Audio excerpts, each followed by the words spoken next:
여러분, 이제 십계명의 마지막 계명입니다. 여러분, 이런 말이 있습니다. 어떤 말이 있냐면은 십계명 중에 가장 핵심은 십계명이다, 이런 말이 있습니다. 탄성을 이렇게 내시는데, 언어 유희 같죠? 언어 유희, 이렇게 워드 플레이 같은데, 십계명 중에 가장 핵심은 이제 십계명이다라는 거죠. 십계명 전체에서 핵심이 바로 제 십계명이다, 이런 말이죠. 이 십계명은, 그러니까 제 십계명은 그 위치가 마지막에 나오기도 하지만 그 내용으로 봤을 때도 가장 핵심적인 계명입니다. 물론 모든 계명이 다 중요하지만 제 십계명은 그와 같은 역할을 합니다. 그런데 여러분, 이 제 십계명을 볼 때 좀 이상한 느낌이 들지 않으셨습니까? 저는 이 십계명을 이제 볼 때 전에는 볼 때마다 좀 중복되는 그런 느낌이 든다, 이런 생각이 들었습니다. 여러분, 이 십계명이 어떤 계명하고 좀 비슷합니까? 8계명하고 좀 비슷합니다. 8계명에 보면은 도둑질 하지 말라, 이렇게 말씀하셨고, 10계명에서는 이웃의 것을 탐내지 말라라고 하셨기 때문에 뭔가 이제 이 소유에 대한 그 도둑질과 탐냄을 같이 말씀하심으로써 좀 중복되는 그런 느낌이 드는 게 사실입니다. 그러나 그 내용을 자세히 보면은 실상은 그렇지가 않습니다. 왜냐하면 강조하는 포인트가 다르기 때문입니다. 여러분, 십계명에서 우리가 주목해야 될 표현이 있습니다. 그것이 무엇이냐면 탐내지 말라라는 말씀입니다. 이 탐내다라는 말의 원어의 의미는 자기의 유익을 위하여 어떤 사람이나 물건을 원하고 또 그것을 가지기를 열망한다라는 그런 의미를 갖고 있습니다. 그러니까 이 탐내다라는 것은 어떤 것을 다루는 것이냐면 행위를 다루는 것이 아니라 무엇을 다루는 겁니까? 이 마음의 문제를 다루는 것입니다. 그러니까 행위 이전에 존재하는 그 마음의 문제를 다루는 계명이 바로 제10계명이다 라는 것을 알 수 있습니다. 1계명부터 9계명까지는 우리가 잘 아는 것처럼 행위를 다루는 계명이라면 마지막 10계명은 근본 문제인 마음의 문제를 다루고 있다라고 보시면 되겠습니다. 그러니까 하나님께서 십계명을 마침표를 딱 찍으시면서 근본 문제인 본질인 그 마음을 이제 얘기하심으로 마침표를 딱 찍으시는 겁니다. 그래서 엘 몰러라는 학자는 이렇게 말했습니다. 이 십계명을 바로 십계명 전체의 책꽂이와 같다, 이렇게 표현했습니다. 그러니까 다른 계명들이 이렇게 쓰러지지 않도록 이렇게 받쳐주는 북엔드 아시죠? 북엔드. 책꽂이와 같다. 그래서 이 말은 이렇게 의미를 보시면 되겠습니다. 이 십계명이 흔들리면 어떻게 된다는 겁니까? 책꽂이가 흔들리면은 그 안에 있는 책들이 흔들리는 것처럼 이 책꽂이와 같은 딱 받쳐주는 역할을 하는 제 10계명이 흔들리면 1계명부터 9계명까지가 다 흔들린다. 그러니까 10계명을 범하게 되면 다른 모든 계명도 다 범하게 되는 것이다 라는 것을 우리는 알 수가 있습니다. 그렇기 때문에 제 10계명이 10계명의 핵심이다 라는 것을 우리가 생각해 볼 수 있죠. 이 10계명이 흔들려서 다른 모든 계명이 흔들렸던 경우들이 많이 있습니다. 성경에도 많이 볼 수 있는데요. 특별히 사사기에 보면은 이스라엘 백성들이 가나안 땅에 딱 들어갔을 때 그 풍요의 탐심 때문에, 풍요를 원하는 그 탐심 때문에 무슨 계명을 범했냐면 1계명과 2계명을 범했습니다. 어떻게 범했습니까? 가나안 거민들이 섬기고 있던 바알과 아세라를 우상으로 숭배하게 됐죠. 그 풍요를 준다라고 생각을 했기 때문에 풍요의 탐심을 이렇게 주체하지 못해서 우상 숭배, 1계명, 2계명을 범했습니다. 그리고 욥기를 보면은 욥의 아내가 몇 계명을 범했냐면 3계명을 범했습니다. 그 모든 소유가 다 사라진 것에 대한 속상한 그 탐심 때문에 어떻게 합니까? 욥한테 여호와 하나님을 어떻게 하라고 합니까? 저주하라, 저주하고 죽으라 하면서 욥을 떠나게 됩니다. 여호와의 이름을 망령되이 일컫지 말라는 3계명을 범한 것입니다. 안식일을 기억하여 거룩히 지키라라는 4계명은 어떻습니까? 요즘에 많이 무너지고 있는 것을 보게 됩니다. 요즘에 주 5일제가 시행되면서 주말에 뭐 캠핑 문화라든지 바캉스 문화가 이렇게 성행하면서 현대 그리스도인들 안에서도 안식일을 온전히 지키지 않는 그런 모습들이 심심치 않게 보입니다. 4계명을 범하고 있는 것입니다.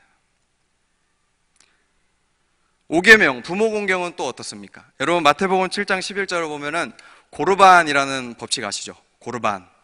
그러니까 부모에게 해야 될 그 공경을 하나님께 드림이 되면 됐다라고 하는 게 고르반입니다.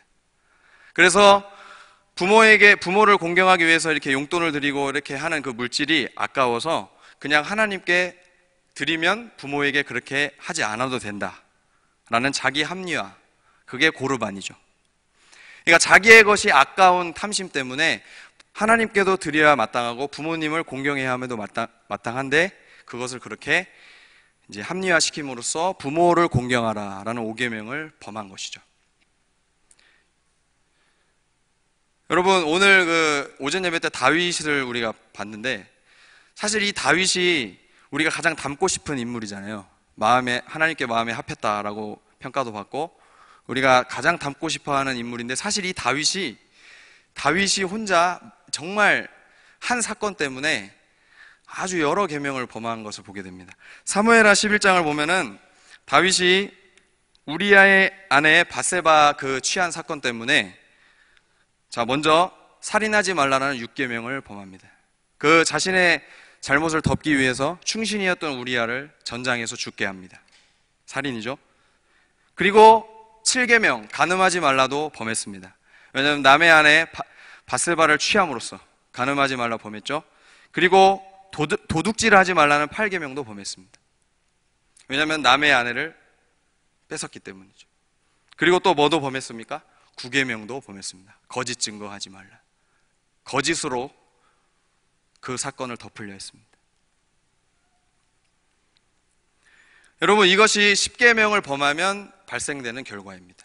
이 모든 것이 다 탐심 때문에 우리 안에 있는 근본 문제인 탐심 때문에 이렇게 일어나는 일입니다. 그런데 성경에서 탐심이 처음 등장한 적이 있습니다. 그게 어디냐면요, 바로 창세기입니다. 창세기 3장 6절을 보시면은 제가 읽어드리겠습니다. 여자가 그 나무를 본즉 먹음직도 하고 보암직도 하고 지혜롭게 할 만큼 탐스럽기도 한 나무인지라. 여자가 그 열매를 따먹고 자기와 함께 있는 남편에게도 주매 그도 먹은지라. 이게 이제 하와가 선악과를 이제 먹게 되는 장면인데요. 이 장면에서 우리는 무엇을 볼 수 있습니까? 탐심을 볼 수가 있습니다. 하와 안에 있는 그 탐심으로 인해서 선악과를 먹게 된 것입니다. 그런데 저는 이 말씀을 묵상하면서 궁금했던 것이 있습니다. 무엇이 궁금했냐면 과연 그 당시에 하와가 가지고 있던 탐심은 무엇이었을까? 여러분, 하와가 선악과를 먹게 됐을 때 탐심 때문에 먹게 됐잖아요. 그러면 그 탐심은 정확하게 무엇이었을까요? 어떤 탐심이었을까요? 맛이 궁금해서였을까요? 예, 그렇죠. 에덴 동산에 있는 다른 나무 열매는 맛을 봤는데 이 선악과 맛을 못 봐서 먹고 싶은 식욕 때문에 먹은 것이 아닙니다. 어떤 탐심이냐면 여러분들이 대답을 해주셨는데 창세기 3장 5절에 보면 사단이 하와를 유혹하는 그 말에서 알 수 있습니다. 너희가 그것을 먹는 날에는 너희 눈이 밝아져 하나님과 같이 되어 선악을 알 줄 하나님이 아심이니라. 이게 사단이 하와를 유혹했던 말이었습니다. 이 순간 하와에게 어떤 탐심이 생겼냐면요, 하나님처럼 되고 싶은 탐심이 생긴 것입니다.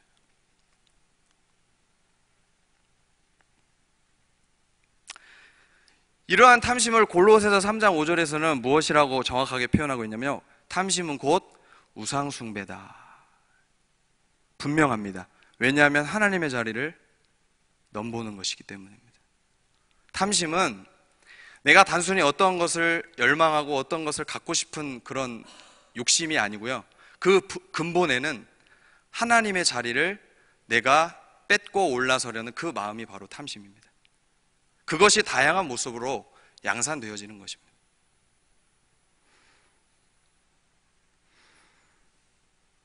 이 땅의 모든 이것은 하와만의 문제가 아닙니다. 이 탐심이라는 이 문제는 이 땅의 모든 죄인의 문제입니다. 이것을 예레미야 17장 9절에서는 만물보다 심히 거짓되고 부패한 것이 사람의 마음이다 라고 말씀하십니다. 모든 죄인의 문제라는 것입니다. 이 탐심이란, 하나님처럼 되고 싶어하는 이 탐심은 하와만의 문제가 아니고요, 모든 죄인의 문제입니다.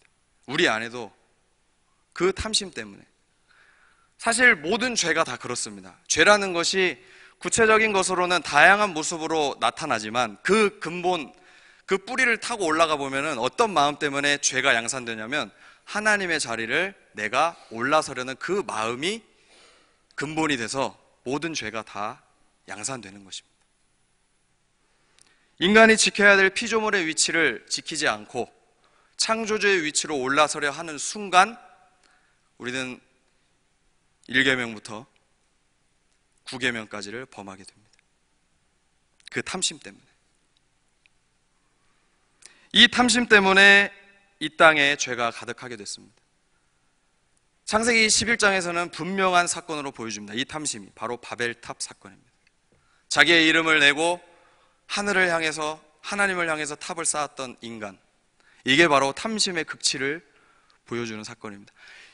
바벨탑은 무너졌지만 이후에 인간 안에, 모든 죄인들 안에는 다 무슨 탑이 쌓여져 있냐면 다 바벨탑을 쌓고 있습니다. 그래서 하나님은 창세기 6장 5절에서 이 세상을 보고 어떻게 평가하셨냐면, 참 이 세상의 죄가 관영함을 보시고 마음에 근심하셨다, 안타까워하셨다 라고 말씀하십니다.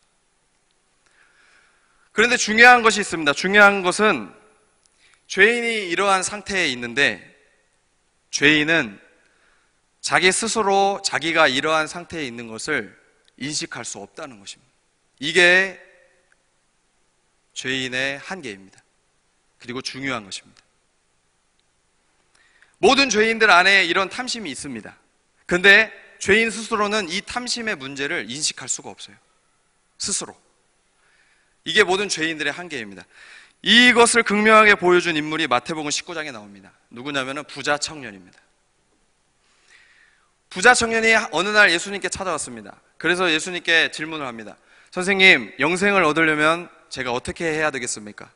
그랬더니 예수님께서 네가 영생을 원하면 계명을 지키라, 모든 계명을 지키라, 이렇게 말씀하십니다. 그랬더니 이 부자 청년이 뭐라고 하냐면 어떤 계명을 지키면 되겠습니까? 이렇게 합니다. 그때 예수님이 어떻게 말씀해 주십니까? 5계명부터 9계명까지를 쭉 열거해 주십니다. 자, 그랬더니 이 청년의 대답이 실로 놀랍습니다. 뭐라고 대답했냐면요, 제가 이것들을 어렸을 때부터 다 지켰습니다, 이렇게 대답합니다. 그것도 예수님 앞에서. 그리고는 뭐라고 얘기하냐면 아직도 부족한 것이 있습니까? 이렇게 물어봅니다. 이게 얼마나 당당한 표현입니까? 예수님께 제가 이 모든 것을 어렸을 때부터 다 지켰습니다, 아직도 더 뭐 해야 될 게 있습니까? 이런 표현이죠. 이게 얼마나 당당한 표현입니까? 이게 얼마나 당당한 모습입니까? 이게 다 죄인들의 이제 모습인 것이죠. 그랬더니 예수님께서 대답해 주신 답변이 아주 기가 막힌 답변이었습니다. 마태복음 19장 21절에 이렇게 말씀하십니다. 예수께서 이르시되 내가 온전하고자 할진대 가서 내 소유를 팔아 가난한 자들에게 주라. 그리하면 하늘에서 보화가 내게 있으리라. 그리고 와서 나를 따르라 하시니 라고 말씀하십니다. 그랬더니 부자 청년이 어떻게 했습니까? 근심하고 예수님을 떠났습니다. 예수님을 떠났어요. 자, 예수님은 부자 청년 안에 무엇을 보셨냐면 그 근본 문제인 탐심을 정확하게 꿰뚫어 보셨습니다.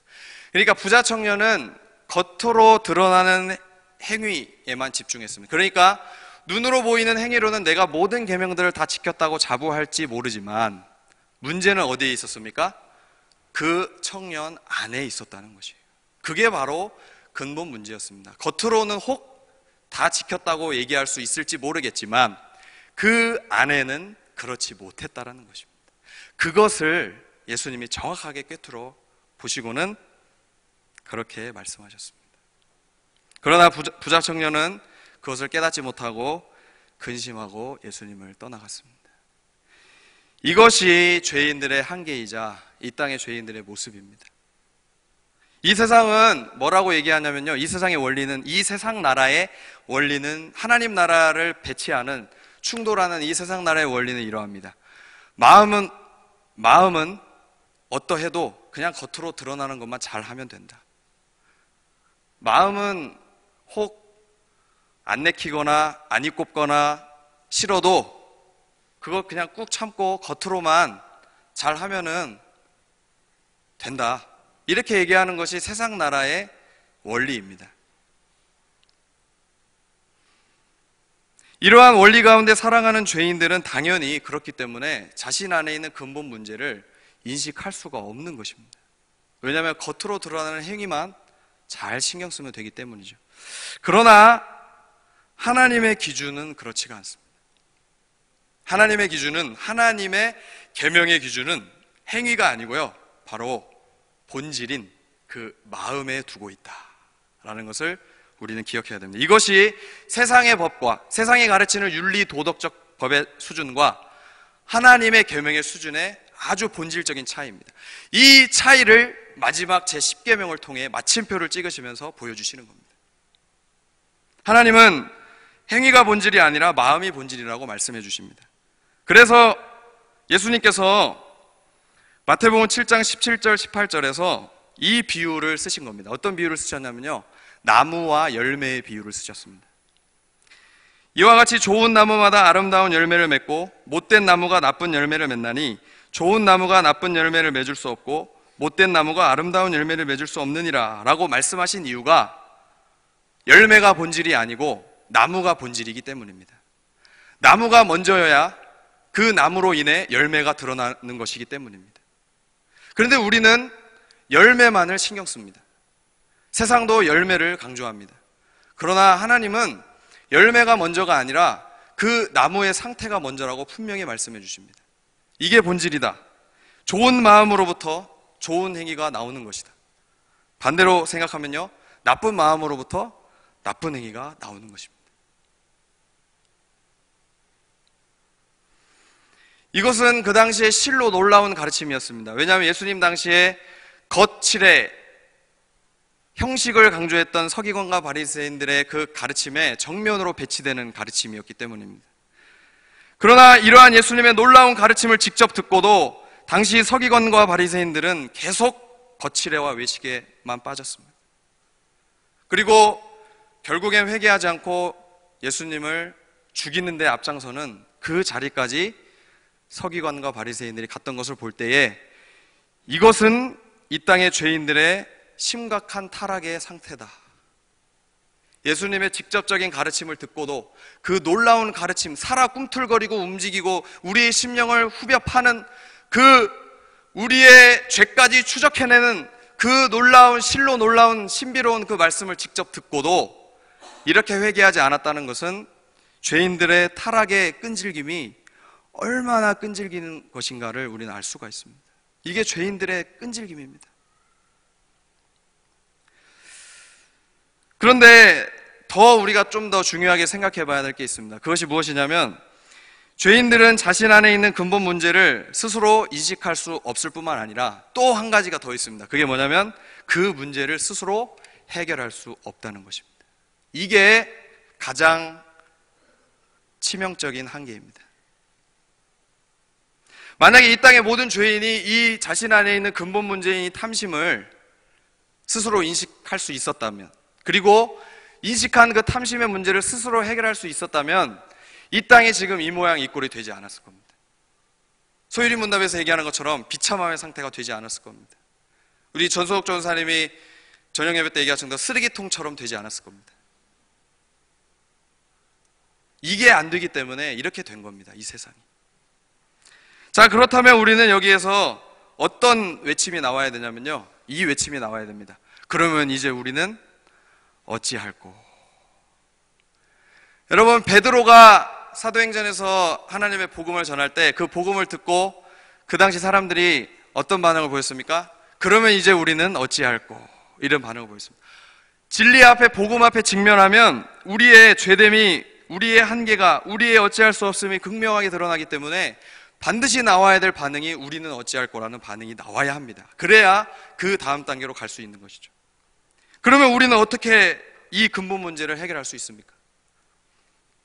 이것은 십계명이 무엇을 근거로 우리에게 주어졌는가를 살펴보면 알 수 있습니다. 여러분, 십계명이 계속 말씀드리는 거지만 십계명이 무엇을 근거로 이스라엘에게 주어졌습니까? 그것은 하나님께서 십계명을 주시기 전에 서문에서 하셨던 말씀을 통해 볼 수 있습니다.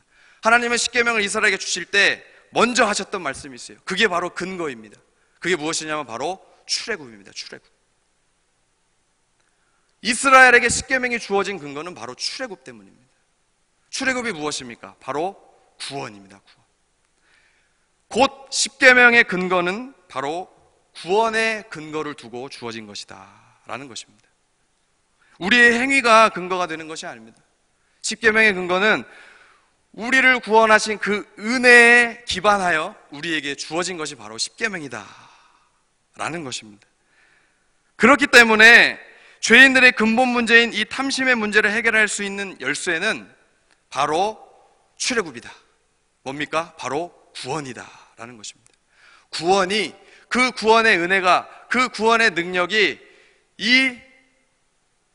우리의 안에 있는 이 근본 문제를 해결해주는 열쇠가 된다는 것이죠.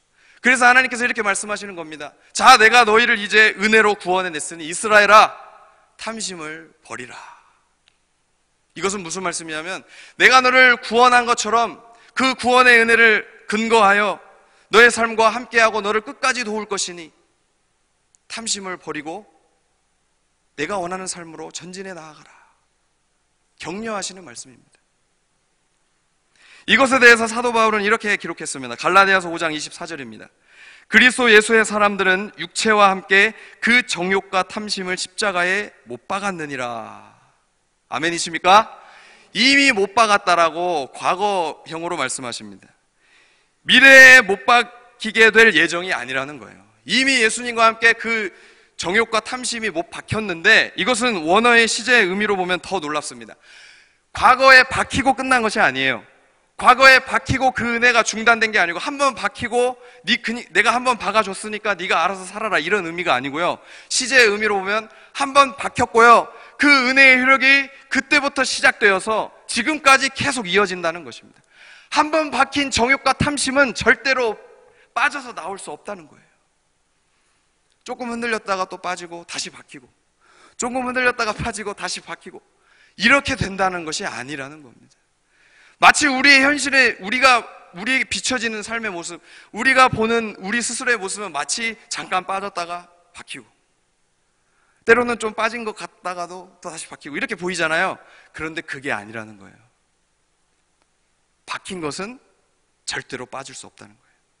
그리고 한번 박힌 게 지금까지 계속 박혀 있다는 겁니다. 이게 바로 구원의 은혜예요.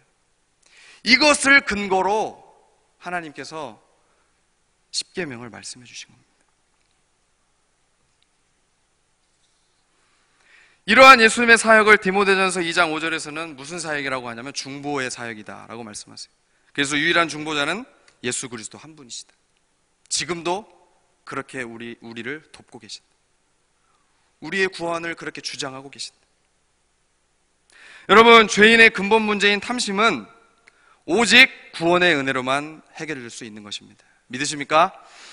구원의 은혜로만 해결될 수 있습니다. 근데 이 구원의 은혜는 다른 말로 무엇이라고 표현될 수 있냐면 바로 하나님의 사랑으로 표현될 수 있습니다.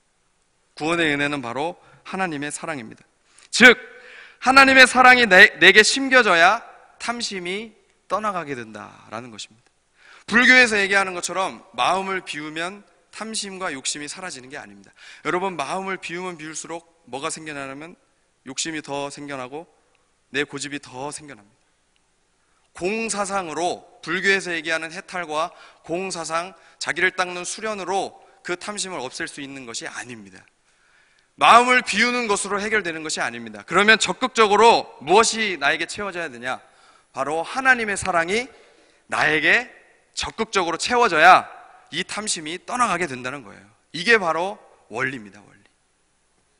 그래서 예수님이 마태복음 22장에서 십계명을 요약할 때 한 단어로 뭐라고 요약하셨습니까? 사랑으로 요약하신 겁니다. 그래서 요한복음 13장에서 예수님께서 새 계명을 주시면서 내가 새 계명을 주노니 어떻게 하라고 하셨습니까? 너희도 서로 사랑하라 하신 이유가 바로 여기에 있는 것입니다. 결국 옛 계명인 십계명이 예수님의 새 계명인 사랑으로 갱신된 거예요.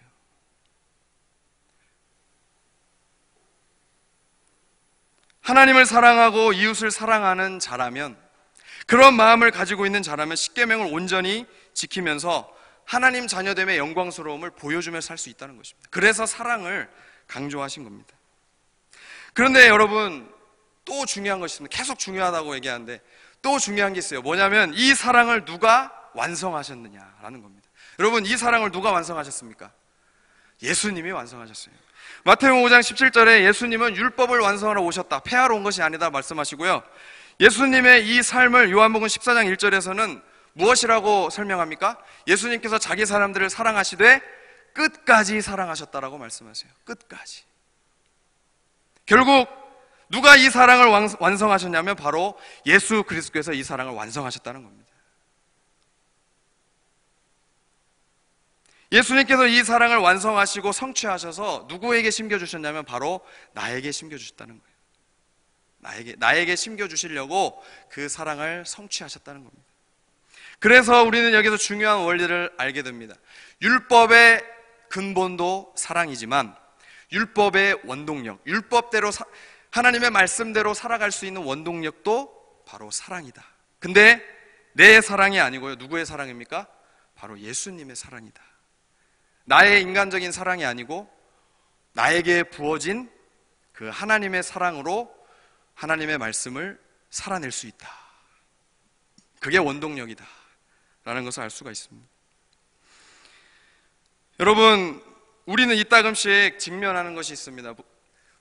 뭐냐면 사랑이 없는 나를 직면합니다. 현실은 그래요. 이 사랑에 한없이 부족하고 이 사랑 앞에 한없이 철부지 같고 나약한 나를 직면합니다. 그때 어떤 마음이 드세요? 그러한 모습을 직면하면 어떤 마음이 생기냐면 절망감이 생깁니다. 좌절이 생깁니다. 왜 나는 이렇게 사랑이 없지? 나는 왜 이렇게 이 모양 이 꼴이지? 그게 우리의 현실이에요. 그런데 중요한 것은 절망감이 정죄의 나락으로 빠져서는 안 된다는 것입니다. 우리 몇 주 전에 이보구 교수님을 통해서 말씀을 들었죠. 죄 앞에서 연약해서 넘어지는 나를 보고 슬퍼하고 근심하고 절망해야 합니다. 그러나 그 절망은 정죄를 위한 절망이 아니라, 사단이 나를 정죄해서 넘어뜨리기 위한 그 올무가 되는 절망이 아니라, 그 절망은 바로 내가 구원받았기 때문에 그 나를 전적인 은혜로 구원하여 주신 하나님의 뜻대로 살기 위한, 그렇게 살지 못하는 나의 현실의 안타까움과 그렇게 살고 싶어하는 그 절박함, 그 절망, 그것으로 바뀌어야 된다고 말씀해 주셨습니다. 여러분, 우리의 현실의 약함을 볼 때 우리는 나를 보고 생기는 절망감을 하나님을 향한 절박함으로 바꿨으면 좋겠습니다. 현실의 부족함 앞에 절망이 생길 때 그 절망감을 가지고 절박함으로 나아갔으면 좋겠어요. 하나님, 제가 이 모양 이 꼴입니다. 절망스럽습니다. 그래서 더 절박하게 하나님의 사랑을 원합니다. 하나님을 의지합니다.